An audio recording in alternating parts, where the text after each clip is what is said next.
On vous reçoit chez Filigrane ce soir à l'occasion de J'ai fait un rêve aux éditions de l'Aube, des entretiens avec Gilles van der Potten. Oui. On va commencer par présenter le livre. Il a un nom belge, mais il paraît qu'il n'est pas Oui, belge. j'ai cru. Moi, j'ai cru. C'est rare que des gens trichent et se dans ce sens-là, oui. Sans lettres.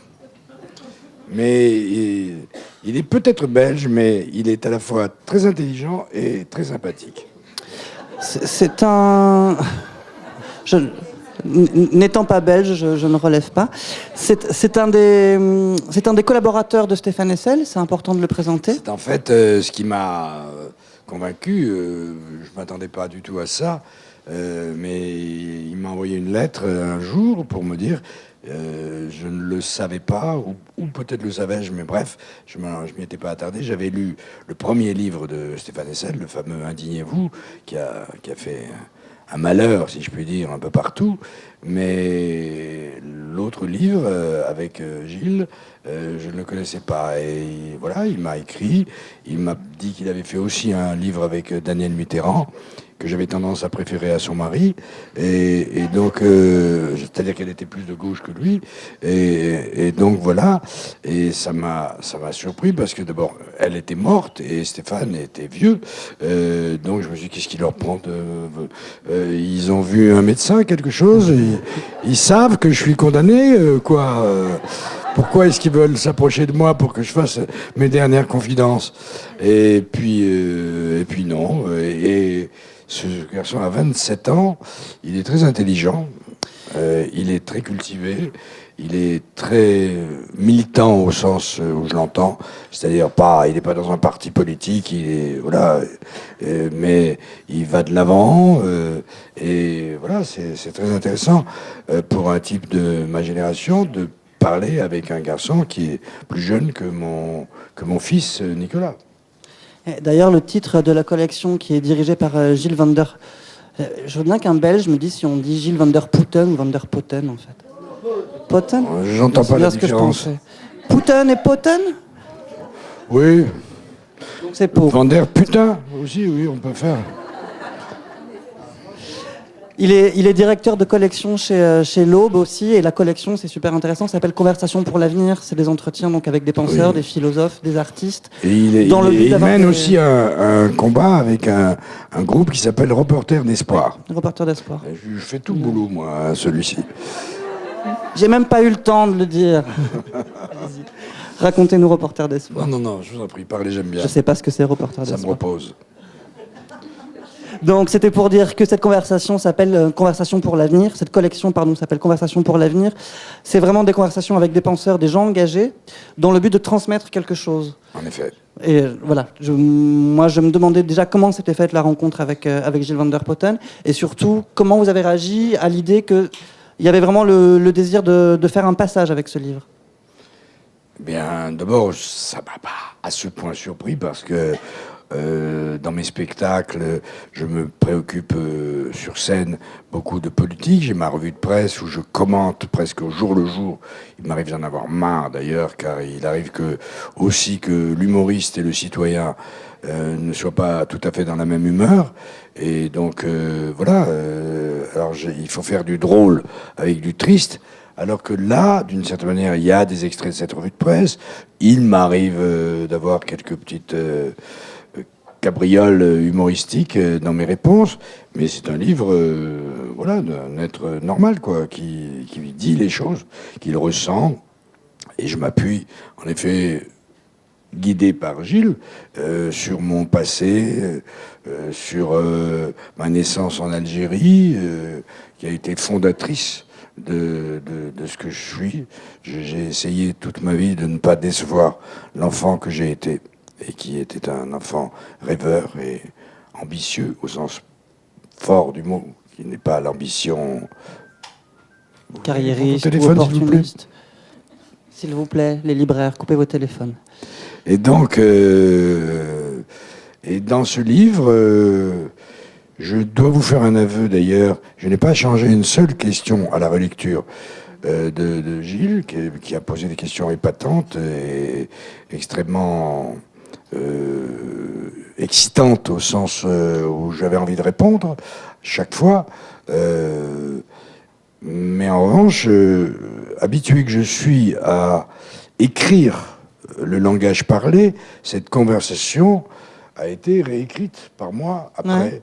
Ouais. Je n'ai pratiqué aucune autocensure, mais simplement parler dans un magnétophone ou dans un micro comme je le fais en ce moment. Vous êtes en train d'ailleurs de le réaliser, c'est pas follement intéressant, mais donc pour que ce soit lu et que ce soit agréable à lire et oui, intéressant, tout simplement intéressant. Il y a tellement de livres, vous vous rendez compte? J'en ai des concurrents. Donc, il semblerait que le livre soit parti pour bien se porter, semble-t-il. Ah, il est en forme, oui. Oui, oui. Je vous confirme. Et voilà. Et donc, c'est un livre un peu différent de ce que j'ai déjà publié. J'ai publié un livre. Ça a commencé en 75. J'avais publié un livre autobiographique qui s'appelait Je craque. Et je craquais, d'ailleurs, à l'époque. Je connaissais deux malheurs. Je venais de me séparer de ma femme, Sophie Daumier, que j'adorais, mais voilà, bref, la vie. Et Giscard d'Estaing était arrivé au pouvoir. C'est beaucoup pour un seul homme, sensible. Et donc, voilà. Et puis après, j'ai fait pas mal de livres qui ont été publiés par différents éditeurs, Le Cherche Midi, etc., qui étaient souvent des livres de mes spectacles, avec des phrases, des aphorismes, tout ça voilà, pour que ça reste, tout ça. Ça a permis à des tas de gens, les humoristes, je mets des guillemets à humoristes pour cela, de me piquer beaucoup de choses que j'ai retrouvées après chez Drucker, des phrases entières qui sont de moi, dans la bouche de tel ou tel imitateur, et je pense qu'effectivement, dans l'imitation, on est avoué à un genre limité, et donc voilà. Et je ne dis pas ça seulement pour qui, donc, déjà, par charité, j'ai oublié. Vous disiez à l'instant, en parlant de vos spectacles, vous disiez faire du drôle avec du triste. C'est vrai que dans ce livre, il y a un peu, un peu un constat de désillusion par rapport à ce rôle d'humoriste. Et vous faites une différence entre engagement premier degré et engagement deuxième degré, donc l'engagement en tant qu'humoriste. Et vous dites que là, vous êtes plus parti dans un engagement premier degré. Ah ben oui, que vous doutez du pouvoir que vous avez sur scène encore. D'une certaine pouvoir manière, de changer les esprits. J'ai du mal à me contenter de tic-tac, droite-gauche, gauche-droite. Il y a des moments où tout ça se ressemble. Et d'ailleurs, je vous fais une confidence, puisqu'on est seuls tous les deux. Je vais rejoindre un collectif qui a été créé par Stéphane Hessel, d'ailleurs. J'avais de très bons rapports grâce à Gilles. J'avais rencontré Stéphane Hessel dans différentes associations à laquelle j'appartiens et auquel il appartenait. Je parle pas français, moi. Oh, c'est pas grave. Des Belges. Et donc, je sais plus ce que je disais. Je fais des phrases vous avez rejoint que même moi, à un moment, ça m'intéresse plus. Mais à défaut de poser des questions, je vais vous servir à ça. Je vais vous redonner le fil de votre pensée. Vous parliez d'un collectif. Un collectif, oui, qui s'appelle le collectif Roosevelt. Moi, si je m'attendais à faire partie d'un collectif Roosevelt, mais ce collectif essaye de corriger à sa façon, sans faire pour autant une révolution à la Jean-Luc Mélenchon. C'est Michel Rocard, Edgar Morin, un économiste, Pierre Laroutourou, qui a publié d'ailleurs un livre avec Michel Rocard, qui est un ami, qui est venu très souvent passer des vacances chez moi en Corse. Bref, et que j'aime beaucoup, que j'aimais même sous Mitterrand. J'étais très proche de Mitterrand parce que Mitterrand, je l'avais soutenu, non pas pour lui, mais contre Giscard. Je fais partie de ces électeurs qui votent plutôt contre que pour, et je suis plus sûr de mes dégoûts que de mes goûts. Et donc, pour me remercier, il m'a beaucoup invité, tout ça, mais j'ai vu dans ce Versailles rose qui était devenu l'Élysée, j'ai vu des courtisans qui auraient pu être dans une pièce de Molière, des marquis qui étaient là, de gauche, mais qui, pour faire plaisir à Mitterrand, qui ne goûtait que moyennement la présence de Rocard, disaient des choses horribles sur Rocard et sur sa vie privée surtout. Enfin, j'ai tout entendu, mais je suis toujours resté fidèle à Michel Rocard, car voilà, je n'appartiens à personne. Je ne suis pas dans un parti, je n'ai qu'une carte, celle de la Ligue des droits de l'homme, et donc qui peut faire des choses beaucoup. On en parle aujourd'hui, notamment dans la presse française, à propos des voyages de Hollande, qui va par exemple en Chine, qui va rester 3 minutes en Chine.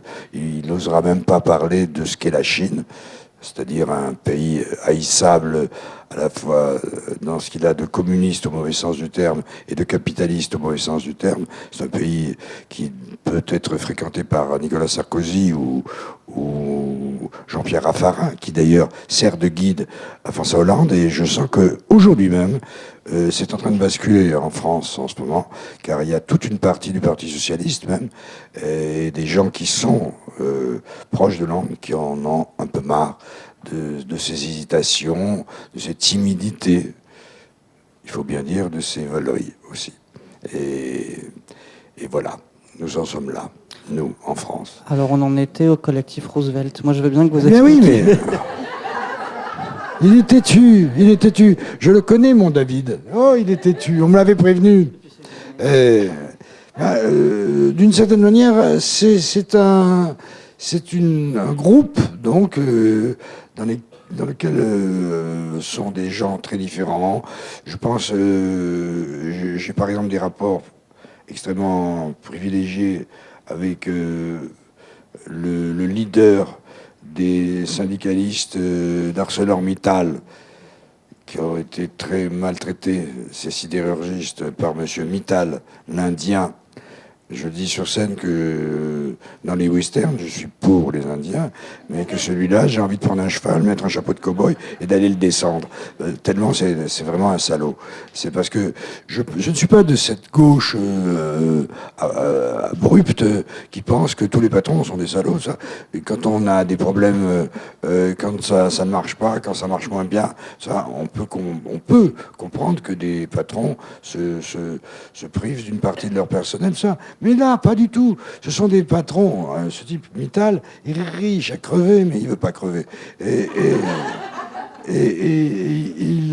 Simplement, il joue à la fois au domino et comment s'appelle ce jeu bref, comment Monopoly. Voilà. Merci. Oui, soufflez-moi parce que je suis un peu âgé quand même et il faut m'aider.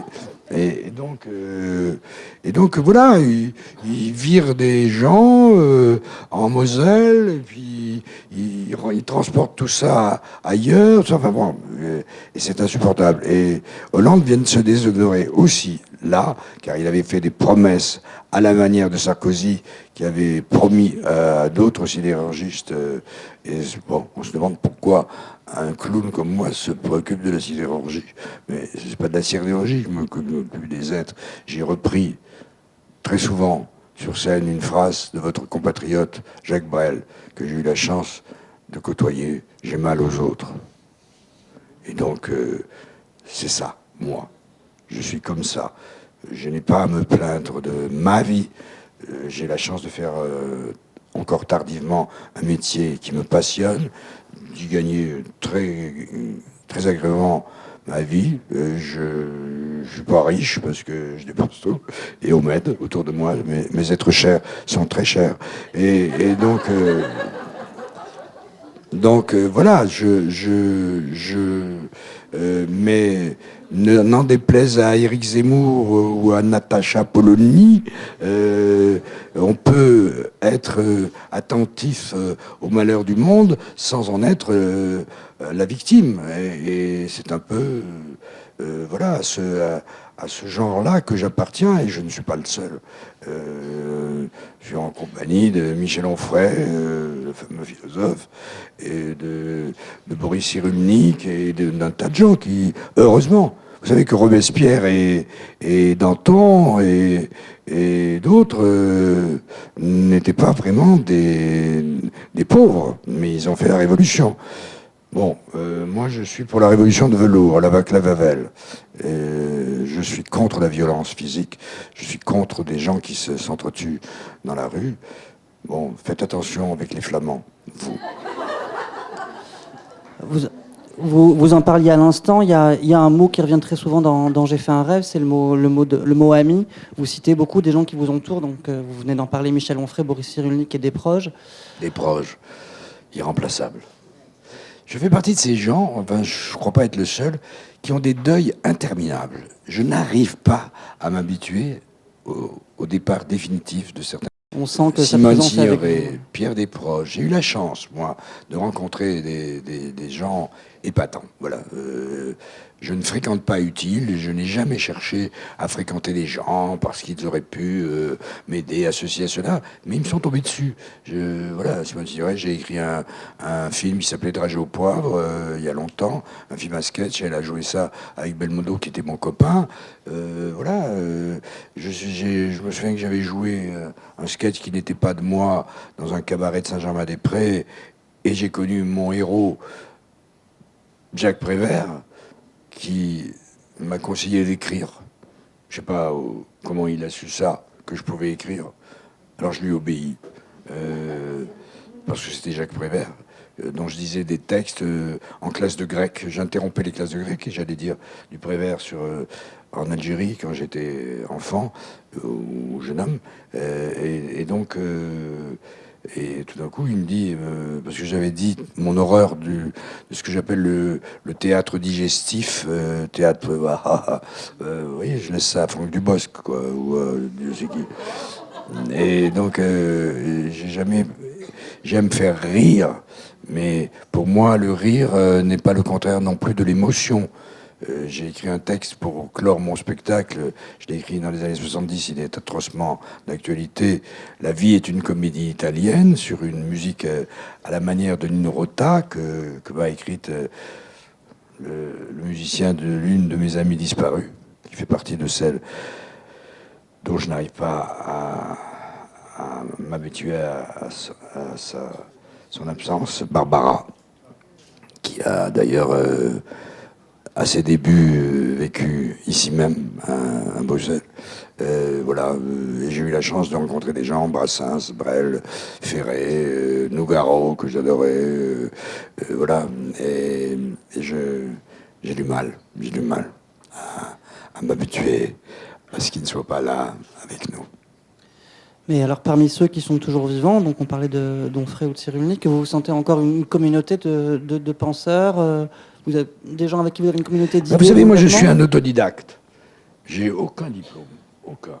Mais je me suis aperçu que François Giroud, qui a été ministre de la Culture et qui écrivait formidablement, je me sers d'ailleurs souvent d'une phrase en la citant, car moi je ne suis pas un plagiaire, contrairement à beaucoup de gens de mon métier.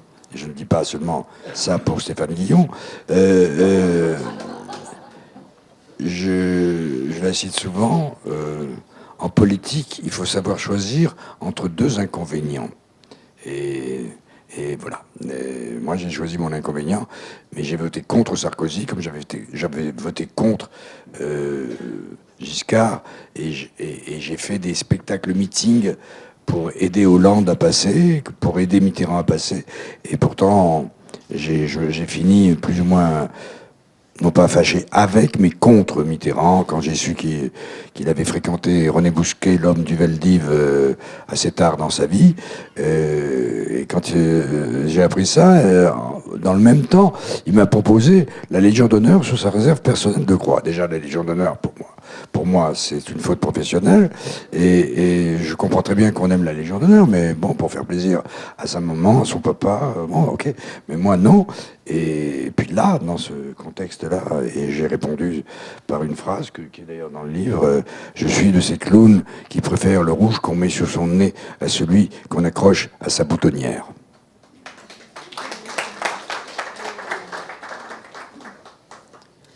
Le livre, il commence par vos souvenirs d'enfance et d'adolescence. Il y a vraiment des choses très touchantes, en particulier la naissance de votre engagement anti-racisme. C'est vraiment... C'est un peu obsessionnel chez moi, l'antiracisme, parce que le racisme est très présent partout, partout. Et il n'y a pas qu'un racisme, il n'y a pas que le racisme de peau. Il y a le racisme de sexe vis-à-vis des femmes, par exemple. Là, dans quelques jours, avec une autre organisation qui s'appelle Opinion Internationale, je vais me rendre en Tunisie, car j'ai habité enfant dans une petite ville qui s'appelait Soukaras, qui est à la frontière de la Tunisie. La Tunisie et le sort de Tunisiens m'intéresse, me touche, me préoccupe. Et donc on m'a demandé de rejoindre quelques autres amis à Tunis pour faire à la fois un spectacle et parler avec les Tunisiens, pour essayer de les aider à justement à se sortir, notamment les femmes qui ont participé à cette révolution de jasmin, et que il n'y a pas longtemps, ce gouvernement Hennada voulait traiter comme des êtres complémentaires. Bien, ça valait la peine de faire la révolution, et etc., etc. Et je pense que le résultat de cette révolution n'est pas aussi satisfaisant qu'il le mérite. Et donc, sans faire la leçon, sans aller faire du néocolonialisme, un Français parle tunisien, ça, mais voilà, je vais avec quelques autres, avec aussi des artistes tunisiens qui sont formidables, sans doute Felag, qui est un humoriste algérien, mais qui a vécu en Tunisie. Ça. On va essayer de faire bouger un peu les choses dans le bon sens en Tunisie. Mais il y a d'autres racismes. Il y a le racisme hiérarchique. Je veux dire que moi, j'en parle dans le bouquin d'ailleurs, je crois. Je radote en fait.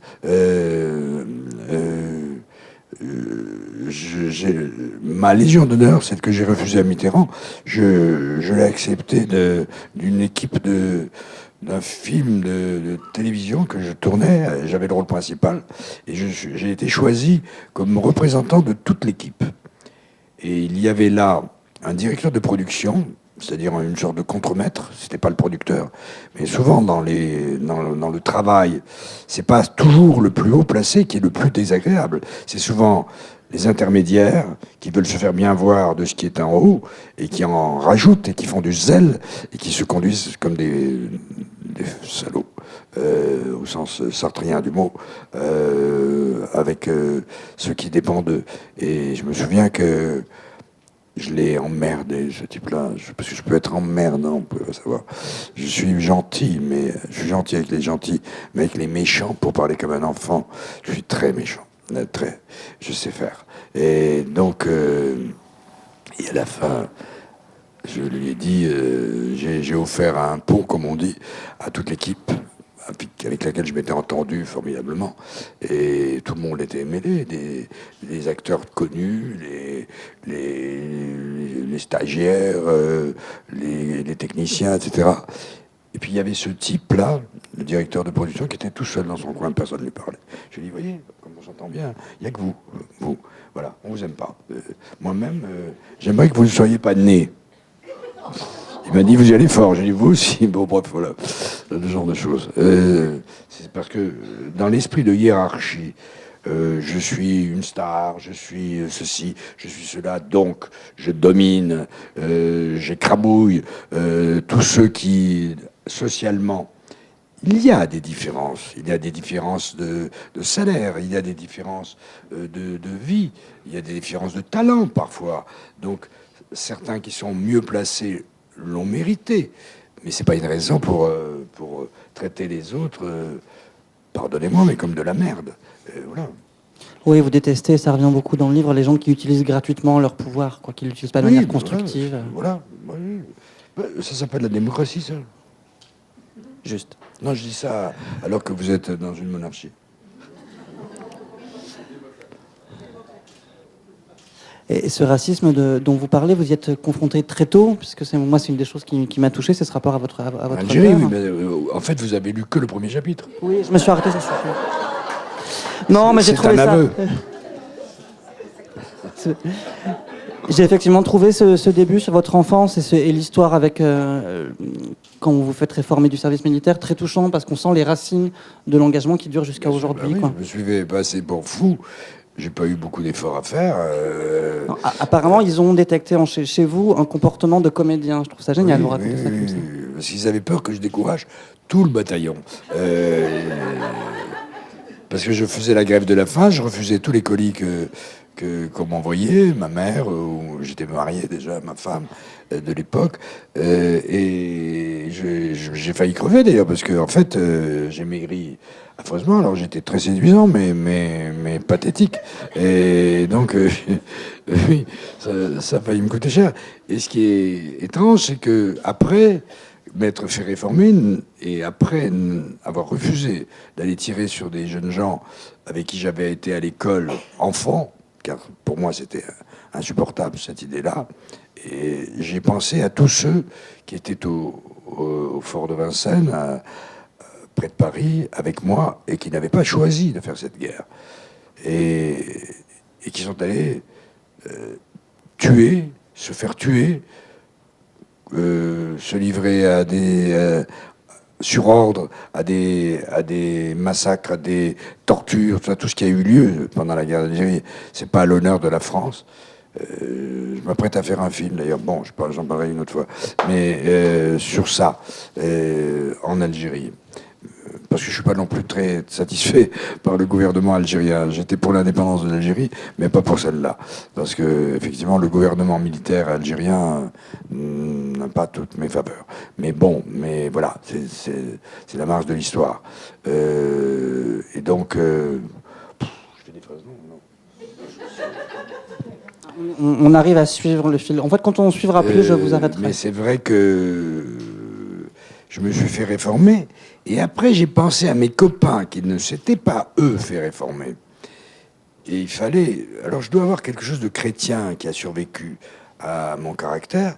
Il fallait que j'expie. Et donc, lorsque me suis rendu à Alger, quelque temps après m'être fait réformer, c'était une ambiance de guerre. Tout le monde avait peur de tout le monde. Les Français avaient peur des Arabes, les Arabes avaient peur des Français.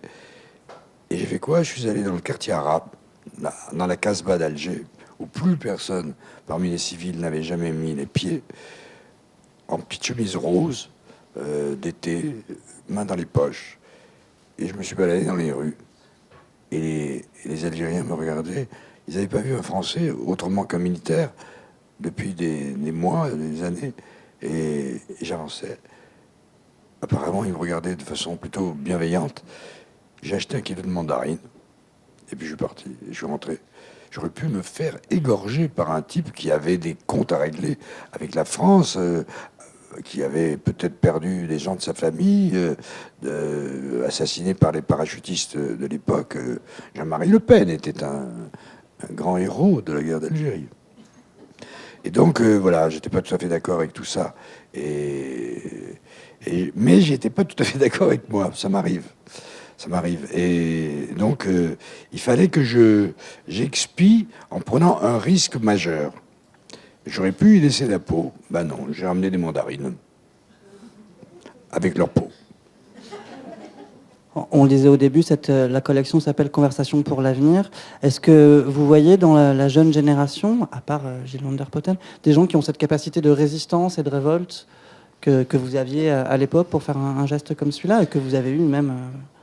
J'en parle de ça en père de famille, puisque j'ai des enfants. Nicolas Bedos, que certains connaissent, Victoria Bedos, que certains vont connaître, parce qu'elle a beaucoup de talent, elle écrit. Leslie, tous mes enfants écrivent, tous mes enfants font des choses d'une certaine manière qui me plaisent, parce que voilà, il y a une culture familiale qui fait que voilà, ils sont tous plus ou moins dans le même métier que le mien. Au moins dans la création Plus ou moins, au sens large. oui. Vous Ils transmettez écrivent, ça. en tout cas, tous. Et ils arrivent qu'ils jouent aussi. Mais c'est vrai que mes enfants sont un tout petit peu perplexes devant mes engagements parce que depuis qu'ils sont nés, ils m'ont vu militer pour des tas de choses. J'étais ami avec Simone Signoret, avec Gisèle Halimi, avec des tas d'autres gens, plus évidemment des gens pas connus, mais qui étaient là, etc. Et ils ont vu que certains de mes combats n'avaient pas été couronnés de succès, et tout ça. Et donc, ils sont un tout petit peu plus timides, que je ne suis plus réservé. Cela dit, j'ai eu le plaisir de voir mon fils Nicolas chez Ardisson à la télé se payer Marine Le Pen. C'était un régal. Il m'a fait plaisir et il l'a fait très bien. Donc, je pense, et au-delà de mes enfants, je croise pas mal de jeunes gens partout. Alors, les jeunes gens, vous savez, c'est pas la jeunesse, ça veut rien dire. J'ai vu parmi les anti-mariages gays des tas de jeunes gens parler à la télé qui sont fachos complètement, qui sont beaucoup plus proches du Front National du Front de gauche. Mais voilà, bon, ben, je pense qu'on n'est pas contenu ni dans sa génération, ni dans son métier, ni dans son physique, ni dans rien. Voilà, on est ce qu'on est. Et chaque être est une île. Je déteste les généralisations. Quand on dit les femmes, les hommes, les juifs, les arabes, les corses, etc., on dit une connerie. Toujours. Vous. Pardon ? Qui est corse? Les cons. Alors moi je le dis, mais je les connais, mes cons, à moi. Oui, c'est vrai. Oui, ça arrive, mais ça n'a rien à voir ni avec le niveau de diplôme. Je connais des gens que vous avez peut-être publiés, que vous avez peut-être en tout cas vendus, diffusés, qui sont couverts de diplômes.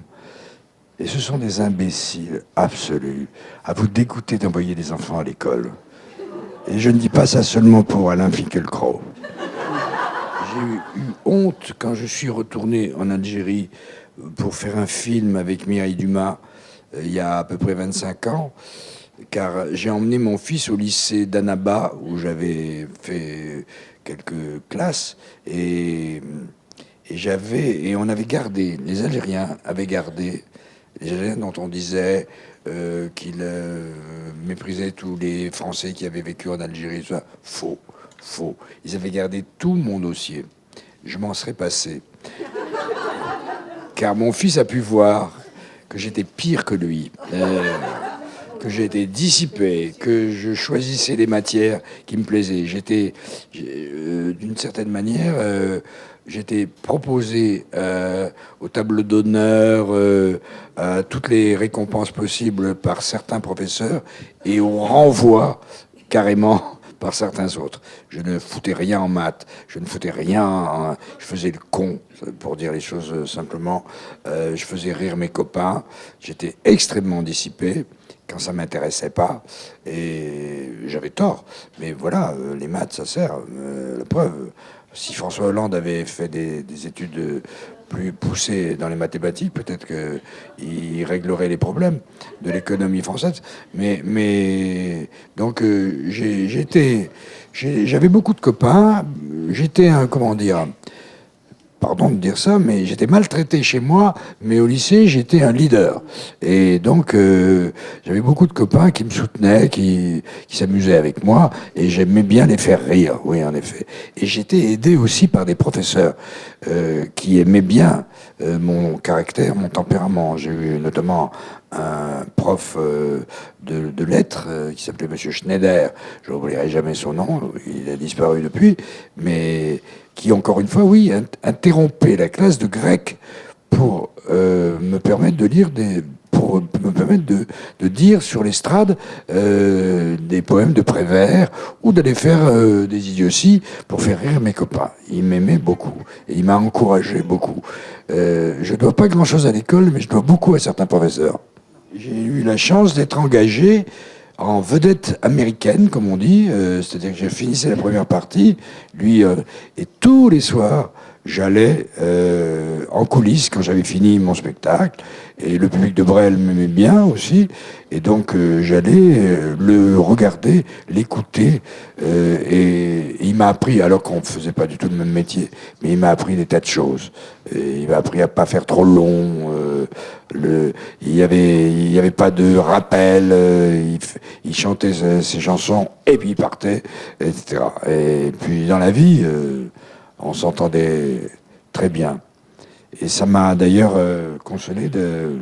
Non, rien. J'allais vous faire une confidence, mais c'est quand même un peu...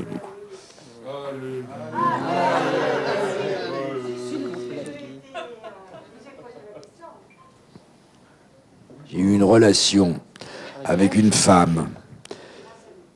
Non. Justement pas. Malgré lui. Alors que je ne le connaissais pas. Je le connaissais comme artiste, bien sûr. Et donc, j'ai dit pour rire parfois, car il paraît que c'est pour elle qu'il a écrit « Ne me quitte pas », que je devrais toucher des droits sur cette chanson. Car là, avec celle-ci, j'ai pris la mesure, et ça m'est arrivé plusieurs fois, car plus jeune, maintenant je suis marié, je suis le mari, mais mon emploi c'est l'amant plutôt que le mari. Et j'ai pris la mesure du talent des femmes pour le mensonge. C'est extraordinaire. J'entendais... Ah ouais, excusez-moi... je parle de celle-ci, de celle que j'ai connue. J'entendais des femmes, j'étais là, à côté d'elles, dans le même lit, et elles disaient, alors Jules, je t'aime, tu me manques, et tout ça. J'étais sidéré. Ce qui fait que quand ma femme fait des courses un peu trop longues et tout ça, je lui demande quand même un peu exactement ce qu'elle a fait, et si elle est vraiment allée au supermarché. Car il y a des visites de médecins, des visites de coiffeurs qui cachent beaucoup d'adultère. Et malgré ça, il n'y a pratiquement que des femmes dans le public ce soir. Ben oui, j'ai l'habitude. Moi, j'ai une dernière question. Ce sera la dernière question. Oui, parce que là, on est en train de faire une causerie interminable. Moi, j'ai juste une toute petite question. Il faut vendre des livres, il faut vendre des livres. Avant qu'on passe aux dédicaces, une toute petite question. J'aimerais bien finir par savoir quelle est la mission de ce collectif Roosevelt.